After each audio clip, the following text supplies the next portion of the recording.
Bonjour à tous et bienvenue sur la chaîne YouTube d'AutoPlus pour fêter les 40 ans aujourd'hui de ce modèle. Vous l'avez reconnu, il s'agit de l'Opel Corsa, vendu à plus de 14 millions d'exemplaires. La voiture avait été lancée en 1982 et il s'agit d'un véritable best-seller au sein de la marque allemande. Et pour fêter ces 40 ans, vous le voyez, Opel a sorti une édition anniversaire que nous allons vous faire découvrir tout au long de cet essai.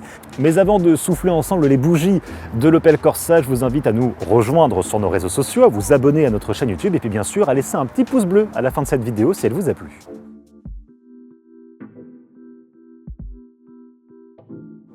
Alors avant de vous présenter en détail cette version anniversaire, sachez que cette Opel Corsa 40 sera certainement l'une des plus exclusives de la gamme Corsa. Pourquoi ? Bien parce qu'elle sera produite à 1982 exemplaires, vous l'aurez compris, en référence à son année de lancement, et seulement 240 exemplaires seront disponibles sur le marché français. De quoi titiller l'envie et le désir de la clientèle. Alors comme vous pouvez le voir sur ce design extérieur, les choses changent peu. On retrouve un modèle compact, 4 mètres de long, 1,75 m de large. Alors parmi les nouveautés de cette version anniversaire de la Corsa 40, vous avez cette couleur rouge qui est propre donc à cette version exclusive et en fait elle fait référence à la toute première génération de Corsa lancée en 1982 qui elle aussi était rouge. Alors parmi les autres détails, vous avez à l'avant cette calandre, vous voyez, qui a été peinte en noir, vous avez le logo Opel en noir, l'inscription Opel en noir et cette finition un petit peu en nid d'abeille, ça se retrouve également sur la partie basse du pare-choc. Des petits détails noirs que l'on retrouve également sur le toit, les arêtes de porte, les rétroviseurs.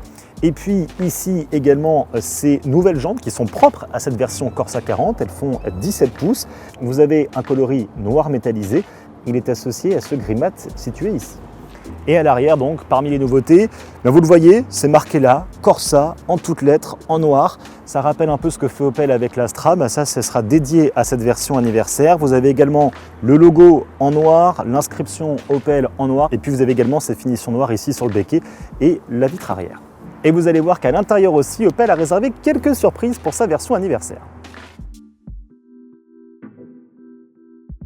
Alors à l'intérieur, les choses évoluent aussi sur cette version anniversaire. La première chose que l'on remarque, c'est cette sellerie. Alors il s'agit d'une garniture de siège en tartan, vous voyez que c'est assez joyeux, ça apporte un petit peu de gaieté à l'intérieur de cette voiture et c'est ce qu'on pouvait reprocher sur la Corsa i de série, c'est un intérieur un peu terne, et bien là c'est beaucoup plus joyeux donc avec cette finition. Alors les fans de voitures allemandes auront certainement remarqué que cela ressemble quand même beaucoup à ce qui se fait à bord d'une Golf GTI. Opel s'est peut-être un petit peu inspiré de ça, mais en tout cas c'est assez réussi à bord de cette version anniversaire et moi je trouve ça plutôt joli. Pour la petite anecdote, si vous achetez cette voiture, eh bien sachez que vous aurez une paire de chaussettes qui sera associée à la couleur de cette sellerie. Autre petit détail qui marque à bord de cette voiture, c'est ce badge ici. Alors vous voyez, il y a marqué 40 pour les 40 ans de la voiture. Et puis juste à côté, vous avez un numéro. Et bien il s'agira du numéro de série de votre voiture, puisque je vous le rappelle que ces voitures sont à exemplaires limités. Et donc vous aurez un numéro compris entre 1 et 1982. Hormis ça, eh bien, on est à bord d'une Opel Corsa tout à fait normale. On retrouve ici le petit écran tactile, plutôt réactif. Devant le conducteur, une dalle numérique qui informe sur la charge ou la recharge de la voiture, l'autonomie restante ou encore le nombre de kilomètres parcourus. Du classique à bord de cette Opel, avec ici une console centrale qui reste pour le coup inchangée. Alors concernant les places arrière, ça ne change pas non plus, on retrouve une assise un petit peu ferme mais assez confortable quand même pour une petite citadine. Ça reste exigu, mais cette Corsa est accueillante. Et puis pour le coffre, eh bien vous retrouvez un coffre d'un volume de 300 litres, c'est un tout petit peu moins que la version thermique à cause du coup des batteries électriques.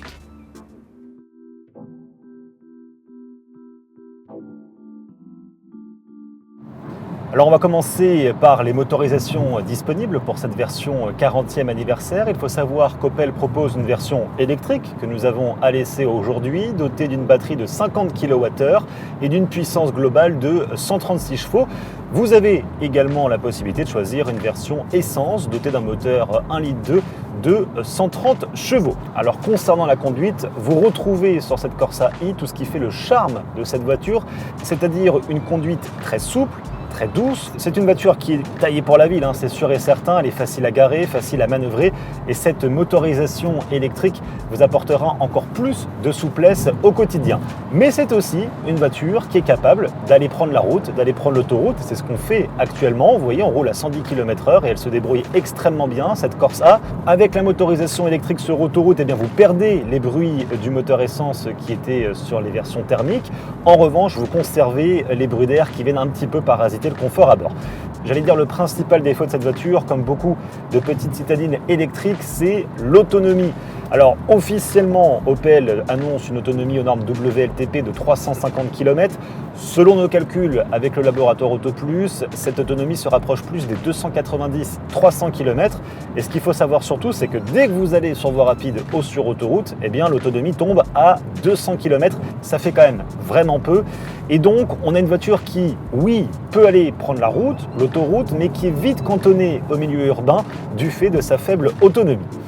Sur cette version anniversaire, vous retrouvez également des équipements propres à la version électrique, donc avec notamment le système TomTom Navigation, le démarrage sans clé, l'application Opel Connect qui vous permet de récupérer les données du véhicule et faire des diagnostics à distance. Et puis Opel a également installé un chargeur triphasé de 11 kW pour améliorer la recharge. Alors cette recharge, il faut savoir qu'elle vous prendra environ de 30 à 40 minutes sur une borne à recharge rapide. Et puis si vous êtes sur une wallbox un peu plus classique, vous aurez là une recharge d'une durée de 8 heures.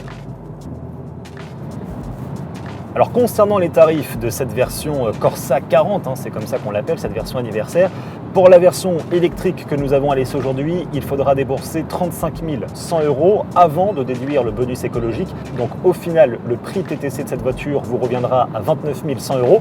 Ça commence à faire cher quand même pour une Corsa. Et puis pour la version thermique 40e anniversaire, vous aurez là un tarif de 25 300 €.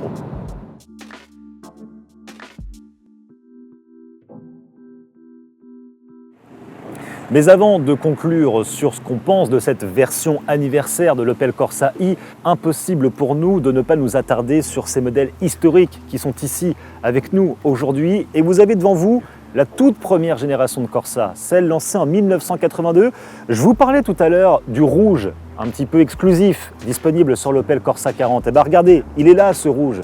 C'est cette version-là qui est sortie en premier en 1982. On retrouve ces petits détails noirs également sur les rétros, sur les baguettes de pare-brise. Et c'est ce qui a été rappelé par Opel sur son modèle anniversaire. On vient de voir à l'instant la toute première génération. Vous avez ici la deuxième génération, la Corsa B, qui a été commercialisée de 1993 à 2000. Alors pourquoi je vous montre ce modèle ? Eh bien parce que c'est la Corsa la plus vendue de l'histoire, plus de 4 millions d'exemplaires écoulés en quasiment 7 ans de carrière. Et sachez que cette voiture, écoutez bien, a été la plus vendue au monde en 1998. C'est pour vous dire que la Corsa a su séduire sur tous les continents de la planète. Pour conclure, on peut dire qu'Opel arrive plutôt bien à perpétuer l'histoire de la Corsa avec cette Corsa 40, cette version anniversaire que l'on vous a présentée aujourd'hui. On a ici une voiture électrique qui montre que la marque évolue sans cesse, même avec des modèles historiques.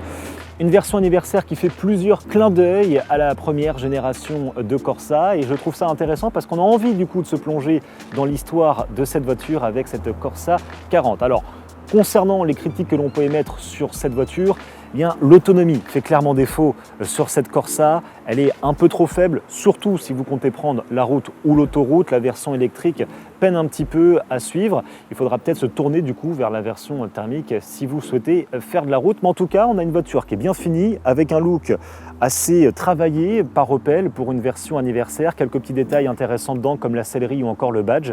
Et donc une version exclusive à réserver exclusivement, pour le coup, écoutez bien, sur le site d'Opel. Elle ne sera pas disponible en concession. Il faudra donc vous rendre sur opel.fr pour réserver votre Opel Corsa 40.